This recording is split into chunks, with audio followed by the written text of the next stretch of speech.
Em algum momento da jornada, a pergunta inevitavelmente surge, ecoando no silêncio dos nossos pensamentos mais íntimos. O que realmente acontece quando o nosso último suspiro se vai? Você já se permitiu sentir o peso dessa questão? A curiosidade sobre o que existe além do véu que separa a vida da morte.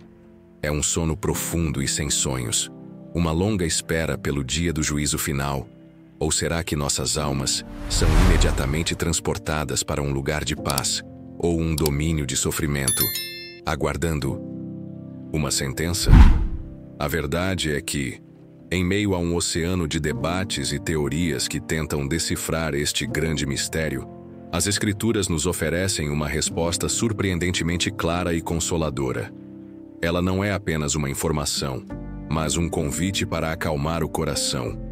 Por isso, nesta nossa reflexão, vamos caminhar juntos por essas passagens sagradas, não para debater, mas para descobrir o que elas realmente revelam sobre o destino de cada pessoa após a morte.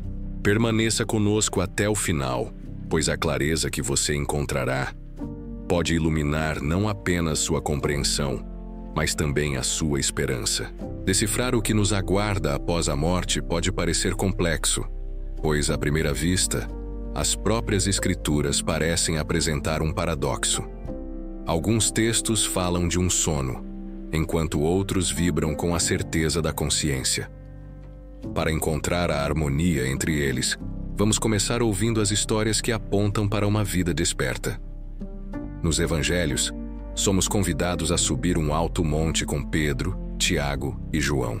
Ali, eles testemunham a transfiguração de Cristo. E nesse momento sagrado, Moisés e Elias aparecem, conversando com Jesus sobre sua partida. Esta cena é profundamente reveladora, pois Moisés, ao contrário de Elias, havia morrido e sido sepultado. Sua presença ali, lúcida e comunicativa, sugere fortemente que a morte do corpo não silencia a alma. Ela permanece consciente e ativa, capaz de interagir no plano divino. Essa mesma certeza nos encontra em um dos momentos mais comoventes da história, durante a crucificação.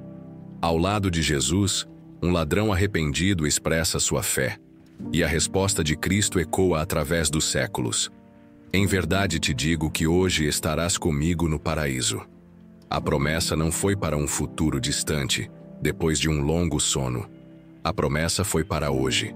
Se a morte fosse um estado de inconsciência, Jesus teria oferecido um consolo para o futuro, dizendo que um dia eles se reencontrariam.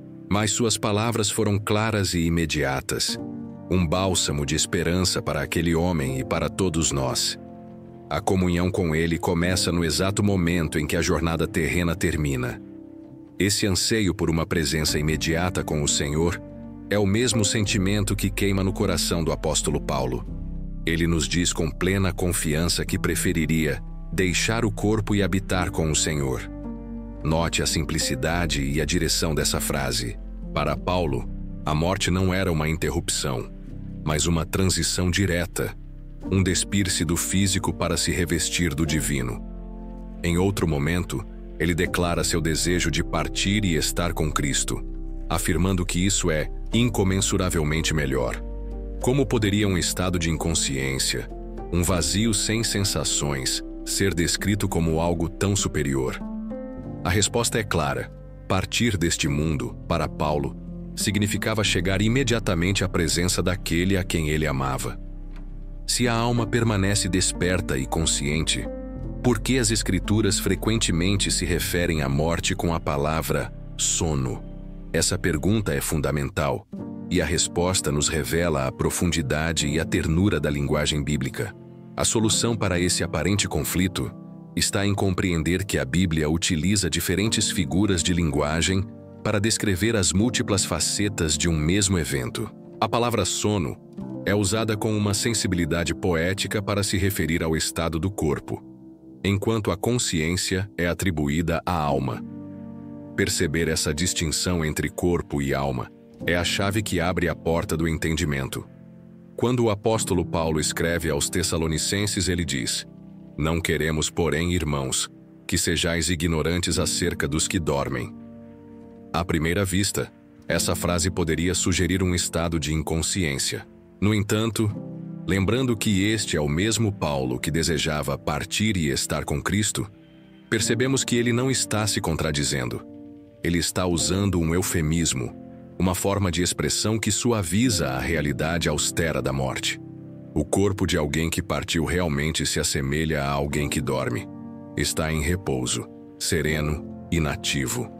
Até hoje, em nossa própria fala, usamos expressões parecidas como descansou em paz ou dormiu o sono eterno, precisamente para nos afastarmos da frieza da palavra morte. O próprio Jesus usou essa mesma linguagem de ternura. Em um dos relatos mais tocantes do Evangelho de João, ele diz aos seus discípulos: "Nosso amigo Lázaro adormeceu, mas vou despertá-lo." Os discípulos, interpretando suas palavras de forma literal, pensaram que Lázaro estava apenas repousando, o que seria um sinal de melhora. Vendo a confusão deles, Jesus precisou ser direto e claro, revelando a verdade por trás da metáfora. Lázaro morreu. Este momento nos ensina algo poderoso. Jesus nos mostra que adormecer é uma forma compassiva de falar sobre o fim da vida terrena. A linguagem do sono, portanto, não descreve o estado da alma, mas oferece um consolo poético para o destino do corpo que aguarda a ressurreição. Existe uma passagem no livro de Eclesiastes que parece declarar com grande convicção que os mortos estão totalmente inconscientes. O texto diz que os mortos não sabem coisa nenhuma e que o seu amor, o seu ódio e a sua inveja já pereceram. Como podemos harmonizar essa afirmação tão direta com a promessa de uma vida consciente ao lado de Cristo? A resposta, mais uma vez, não está em uma contradição, mas no contexto e na perspectiva do autor. O livro de Eclesiastes é uma profunda meditação sobre a futilidade e o vazio da vida, quando vista apenas debaixo do sol. Essa expressão, debaixo do sol, é a chave que nos permite entender a mensagem. Ela significa que o autor, Salomão, está analisando a existência a partir de um ponto de vista puramente humano e terreno, sem o filtro da perspectiva eterna de Deus. Quando ele afirma que os mortos não sabem coisa nenhuma, ele não está se referindo a um estado de aniquilação da alma. Ele está nos dizendo que aqueles que partiram não têm mais nenhuma participação ou conhecimento sobre as atividades do nosso mundo. Eles não sabem o que acontece aqui na Terra. O amor, o ódio e a inveja que pereceram são as emoções humanas ligadas à nossa existência terrena, aos nossos projetos, disputas e ambições. Os mortos não fazem mais planos, não se preocupam com o amanhã, não interagem com o mundo dos vivos. Suas almas não estão vagando por aqui. Portanto, essa passagem não nega a consciência pós-morte. Ela afirma a separação definitiva e total entre o mundo dos vivos e o reino para onde os mortos foram. Eles estão em outra esfera de existência, completamente desligados do que acontece debaixo do sol. Agora que a névoa das metáforas se dissipou, o próprio Jesus nos convida a olhar através de uma janela extraordinária, revelando o que acontece no instante em que a vida terrena cessa. Ele nos conta a história de dois homens, cujos destinos foram radicalmente opostos. O primeiro, um homem rico, vivia imerso no luxo e no conforto, mas seu coração era indiferente à dor alheia. O segundo, Lázaro, era um mendigo coberto de feridas, que se sentava à porta do rico, desejando apenas as migalhas que caíam de sua mesa. Então, a morte, o grande nivelador, chegou para ambos. No exato momento em que morreram, seus destinos eternos começaram. Não houve um período de sono ou de espera inconsciente. A narrativa é imediata e direta. Lázaro foi levado pelos anjos para o seio de Abraão, um lugar de consolo e paz. O homem rico, por sua vez, abriu os olhos no Hades, um lugar de tormento e angústia. Lá, em meio ao seu sofrimento, ele ergueu o olhar e viu ao longe Lázaro, ao lado de Abraão. Esta passagem nos mostra que os mortos possuem percepção e emoções de forma intensa. O rico sentia a agonia do fogo. Reconheceu Lázaro. Lembrou-se de sua vida passada e de sua família. Ele estava plenamente consciente de sua nova e terrível condição. Em agonia, ele implora para que Lázaro molhe a ponta do dedo em água para refrescar sua língua. Mas Abraão responde com uma verdade solene e imutável. Existe um grande abismo fixo que separa os dois lugares. Um abismo que ninguém pode cruzar. Esta imagem poderosa nos ensina sobre a irreversibilidade do nosso destino após a morte. Não existem segundas chances ou a possibilidade de mudar de caminho, uma vez que a nossa jornada na Terra tenha terminado. Desesperado, o rico ainda pede que Lázaro seja enviado para avisar seus irmãos. Mas a resposta é igualmente profunda. Eles já têm Moisés e os profetas, ou seja, a palavra de Deus. Se não dão ouvidos a ela, nem mesmo alguém que ressuscitasse dos mortos os convenceria. Se o destino da alma é selado imediatamente após a morte, como a história de Lázaro e do homem rico nos mostra, uma pergunta natural emerge no coração. Qual é, então, o propósito do juízo final? Por que um julgamento futuro é necessário, se o veredito já parece ter sido dado no momento da partida? A resposta nos revela a grandiosidade do plano divino, que é ao mesmo tempo pessoal e cósmico. O juízo final, embora não altere o destino da salvação, cumpre papéis cruciais e insubstituíveis na história da eternidade. Primeiramente, ele serve para tornar público o destino eterno e a justiça perfeita de Deus. No dia do juízo, todos, justos e ímpios, comparecerão diante de Cristo, e as razões por trás de cada sentença serão plenamente reveladas. Será um momento de transparência universal, onde a retidão e a santidade de Deus serão vindicadas diante de toda a criação, sem deixar qualquer margem para questionamentos. A justiça que já foi aplicada individualmente será, então, declarada publicamente para que todos a vejam e reconheçam. Além disso, o juízo final não trata apenas de salvação ou condenação, mas também de recompensas e punições proporcionais. É o momento em que os justos receberão seus galardões, as recompensas eternas por suas obras de fé e amor realizadas na terra. Da mesma forma, os ímpios sofrerão punições que correspondem à gravidade de suas ações. Por fim, este é o grande evento que inaugura a restauração de todas as coisas. Após o julgamento, Deus criará os novos céus e a nova terra.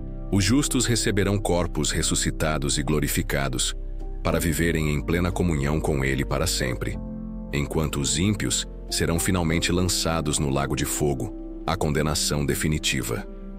O juízo final é, portanto, o ato que encerra a história como a conhecemos e dá início à eternidade.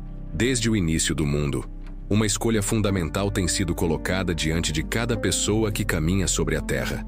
Não é uma escolha entre muitas, mas entre duas. Existem apenas dois caminhos, duas portas que levam a destinos eternos e opostos. Foi o próprio Jesus quem nos alertou sobre essa realidade espiritual com uma clareza amorosa, dizendo: Entrem pela porta estreita, pois larga é a porta, e espaçoso o caminho que conduz à perdição, e muitos são os que entram por ela. Mas estreita é a porta e apertado o caminho que conduz à vida, e poucos são os que a encontram. A porta larga e o caminho espaçoso simbolizam uma vida sem compromisso profundo com Deus, onde os desejos pessoais e a busca por prazeres imediatos guiam os passos. Esse caminho parece atraente, livre e sem restrições, mas seu destino final é a destruição. Por outro lado, a porta estreita representa o caminho da fé, da entrega, da renúncia ao que nos afasta de Deus e da obediência a Cristo. É um caminho que exige intenção, um caminho por vezes difícil, mas que conduz à verdadeira vida, à vida eterna. A escolha entre esses dois caminhos não é algo que pode ser adiado para depois da morte. A palavra de Deus é firme e clara, ao nos afirmar que ao homem está ordenado morrer uma só vez, vindo depois disso o juízo. Não existe uma segunda chance, um novo teste ou uma oportunidade de arrependimento após o último suspiro. O destino eterno de cada pessoa é selado, é sacramentado pelas escolhas feitas durante esta breve e preciosa vida. Diante dessa realidade solene e transformadora, a pergunta mais importante não é sobre o que os mortos estão fazendo agora, mas sobre o que nós, os vivos, estamos fazendo hoje. O convite é para você, neste exato momento. Por qual caminho você tem andado? Hoje é o tempo da decisão, pois o seu destino eterno é selado pelas escolhas que você faz nesta vida. Se esta reflexão profunda tocou o seu coração e trouxe um pouco mais de luz para o seu entendimento, eu gostaria de lhe fazer um convite.